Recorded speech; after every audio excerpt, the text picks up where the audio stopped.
Assalamualaikum warahmatullahi wabarakatuh. Perkenalkan, saya Andi Inaya dari kelas PTIKB angkatan 2024 di Universitas Negeri Makassar. Di sini saya akan menjelaskan mengenai 10 soal yang saya buat untuk memenuhi tugas individu saya. 10 soal tersebut saya tuliskan dalam kertas ini. Saya juga tuliskan dalam bentuk Word yang telah dikumpulkan, yang dimana bentuk Word ini sama isinya dengan bentuk kertas ini. Jadi oleh sebab itu saya akan membahas dalam bentuk kertas. Yang pertama, untuk soal pertama itu ada jika himpunan A, yakni isi himpunan A itu adalah elemen mie, telur, air, dan minyak, yang total elemennya itu ada 4. Dan himpunan B, elemennya itu minyak, air, telur, dan mie, total elemennya juga ada 4. Maka jenis himpunan apakah kedua himpunan tersebut? Jawabannya itu jenis himpunan tersebut adalah himpunan sama karena kedua himpunan tersebut mempunyai elemen yang sama, hanya urutan yang membedakan. Dapat dilihat di sini pada himpunan A terdapat elemen mie, himpunan B pun sama, himpunan A juga terdapat elemen telur, begitupun dengan himpunan B, dan himpunan A terdapat himpunan air dan minyak, begitupun dengan himpunan B. Jadi kedua himpunan ini mempunyai 4 elemen yang sama. Oleh sebab itu himpunan ini disebut dengan himpunan yang sama. Yang kedua itu ada soalnya itu diketahui himpunan C adalah himpunan yang elemennya bilangan genap kurang dari 10. Sedangkan himpunan D adalah faktor dari 12. Tentukan A konjungsi B atau disebut juga dengan A dan B. Jawabannya itu diketahui C sama dengan himpunan yang elemennya bilangan genap kurang dari 10 itu ada elemen 2, 4, 6, dan 8. Yang berikutnya himpunan D sama dengan faktor dari 12, yakni elemen 1, 2, 3, 4, 6, dan 12. Yang ditanyakan di sini adalah C konjungsi D.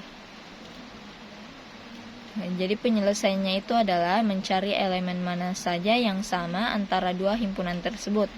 Elemen yang sama adalah elemen 2, 4, dan 6. Jadi C atau D-nya itu adalah 2, 4, dan 6. Berikutnya nomor 3 itu berapakah bilangan genap antara 20 sampai 22? Jawabannya bilangan genap antara 20 dan 22 itu tidak ada. Maka dituliskan dengan X sama dengan lambangnya di sini seperti gambar 0 yang dicoret ya. Jadi himpunan ini disebut juga dengan himpunan kosong. Maaf, untuk soal nomor 2 tadi saya salah tulis yang di bagian tentukan A konjungsi B. Sebenarnya di situ tulisannya tentukan C konjungsi D ya teman-teman. Jadi mohon maaf saya koreksi sedikit bagian sini. Baik, lanjut. Nomor 4-nya itu gambarkan operasi irisan atau diagram Venn dari himpunan A, yang dimana himpunan A itu elemennya adalah 4, 19, 9, dan 8. Dan himpunan B itu elemennya adalah 1, 4, 8, dan 6. Jawabannya pertama itu kita tentukan dulu sesuai dengan yang ditentukan tadi tuh elemennya itu ada 4 dalam himpunan A, yakni elemen 4, 19, 9, dan 8. Dalam himpunan B ada 4 elemen juga. Himpunan B itu memuat elemen 1, 4, 8, dan 6. Berikutnya gambar diagram Venn-nya itu kita lihat terlebih dahulu elemen yang manakah yang sama, dan kita temukan ada dua elemen yang sama, yakni elemen 4 dan elemen 8. Maka selain dari elemen 4 dan 8 tidak dimasukkan ke dalam operasi irisannya, seperti gambar berikut, yang dimana gambarnya ini menandakan bahwa elemen 1 dan 6 elemen 9, 19 pada himpunan A itu terdapat di luar operasi irisan, yang menandakan bahwa kedua elemen ini bukanlah elemen yang sama dengan elemen himpunan B. Begitupun dengan elemen dalam himpunan B, yakni elemen 1 dan 6. Tidak terdapat pula pada pada operasi irisan karena tidak merupakan himpunan atau elemen yang sama dari himpunan A.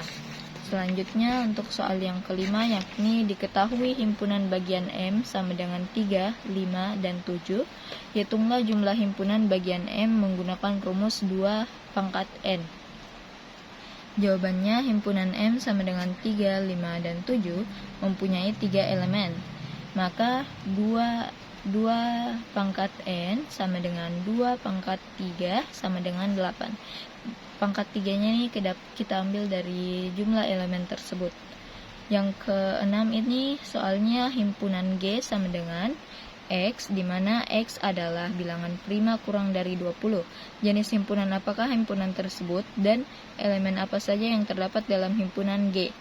Jawabannya, himpunan G itu elemennya adalah angka atau bilangan prima kurang dari 20.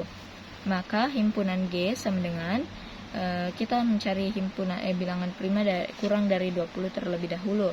Maka kita temukan elemennya itu adalah 2, 3, 5, 7, 11, 13, 17, dan 19. Dilihat dari jumlahnya, himpunan tersebut merupakan jenis himpunan finite atau himpunan berhingga. Jadi dapat disimpulkan pada soal ke-6 ini, himpunan tersebut adalah jenis himpunan elemen finite atau himpunan berhingga. Nomor ke-7 itu berikan contoh dari himpunan tidak berhingga atau infinite. Jawabannya di sini, himpunan infinite adalah himpunan yang elemennya tidak berhingga. Contohnya itu himpunan H sama dengan X, di mana X adalah bilangan ganjil positif. Maka himpunan H ini sama dengan 1, 3, 5, 7, 9, 11, 13, dan seterusnya. Sehingga maka oleh sebab itu himpunan ini disebutkan himpunan tidak berhingga karena karena hasil dari himpunan atau elemennya ini tidak berhingga.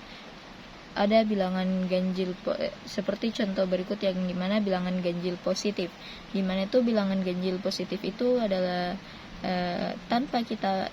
adalah bilangan yang tidak berhingga tanpa adanya batasan, kecuali kalau kita itu memberikan batasan. Contohnya kita memberikan batasan bahwa bilangan ganjil positif batasnya hanya sampai 10, maka tentu akan ada batasannya sehingga ia berhingga. Namun pada soal ini dituliskan bahwa hanya bilangan ganjil positif, itu berarti elemennya itu tidak berhingga. Berikutnya untuk soal ke-8, diketahui himpunan B sama dengan X, di mana X adalah bilangan ganjil kurang dari 10. Nah, kalau kita melihat dari soal tadi ini kurang dari 10, berarti ini adalah himpunan finite ya teman-teman. Dan C-nya itu adalah Y, di mana Y adalah faktor dari 15. Apakah B dan C ekuivalen? Pertama kita lihat terlebih dahulu himpunan B itu nilainya ada berapa. Dalam himpunan B itu ada 5 elemen, yang dimana bilangan ganjil kurang dari 10 itu adalah 1, 3, 5, 7, dan 9. Sedangkan himpunan C itu adalah 1, 3, 5, dan 15. Kedua himpunan tersebut tidak ekuivalen karena NB sama dengan 5 dan NC-nya itu adalah 4. Karena kedua elemennya itu terdapat perbedaan jumlah juga ya. Terdapat perbedaan jumlah juga teman-teman. Yang ke-9 itu soalnya itu apakah himpunan I dan himpunan J termasuk himpunan saling lepas? Jika himpunan I sama dengan 10, 20 dan 30 dan himpunan J itu sama dengan 15, 25 dan 35. Tentukan I konjungsi J atau dapat kita sebut dengan I dan J. Jawabannya himpunan I dan himpunan J termasuk himpunan saling lepas karena tidak terdapat elemen yang sama, sehingga himpunan I konjungsi J sama dengan himpunan yang dimana himpunan ini merupakan himpunan kosong sesuai dengan lambangnya, atau himpunan saling lepas. Lambang dari himpunan saling lepas dan himpunan kosong itu tidak jauh berbeda. Jadi sama saja menggunakan lambang seperti angka 0 yang dicoret. Berikutnya nomor 10 itu gambarkan himpunan A sama dengan di X, di mana X ini adalah bilangan prima kurang dari 10, dan himpunan B Y sama dengan Y sama dengan Y, yang dimana Y ini adalah bilangan ganjil kurang dari 10 ke dalam operasi irisan atau diagram Venn. Sama seperti proses yang di nomor 4 tadi, kita menggunakan operasi irisan atau diagram Venn. Namun sebelum kita menentukan bilangan atau elemen mana saja yang termasuk ke dalam irisan tersebut, kita harus mencari terlebih dahulu apa saja elemen yang terdapat pada himpunan A dan yang terdapat pada himpunan B. Pada himpunan A, di sini adalah bilangan prima kurang dari 10. Bilangan prima kurang dari 10 itu ada 2, 3, 5, dan 7. Sedangkan pada himpunan B itu adalah bilangan ganjil kurang dari 10. Bilangan ganjil kurang dari 10 itu ada 1, 3, 5, 7, dan 9. Jadi elemen yang samanya di sini adalah elemen 3, 5, dan 7. Sehingga yang terdapat pada pada irisan itu adalah 3, 5, dan 7. Yang terdapat pada pada himpunan A itu adalah elemen 2, 3, 5, dan 7, sehingga elemen 2-nya itu tidak termasuk ke dalam irisan karena tidak mempunyai elemen yang sama pada himpunan B, karena himpunan B itu 1, 9, 3, 5, dan 7. Oleh sebab itu yang terdapat dalam irisan hanyalah bilangan 3, 5, dan 7 karena hanya itulah bilangan atau elemen yang sama pada kedua himpunan. Baik, cukup sekian yang dapat saya jelaskan. Mungkin hanya 10 soal yang diserukan, dan dari 10 soal ke 10 soal ini saya mengambil materi mengenai teori himpunan. Sekian saja dari saya. Kesimpulan dari tugas kali ini adalah kita dapat memikirkan soal secara kritis, membuat soal sehingga kita lebih terlatih lagi untuk mengerjakan sebuah soal tersebut dan lebih memahami mengenai materi teori himpunan. Sekian saja dari saya. Wassalamualaikum warahmatullahi wabarakatuh.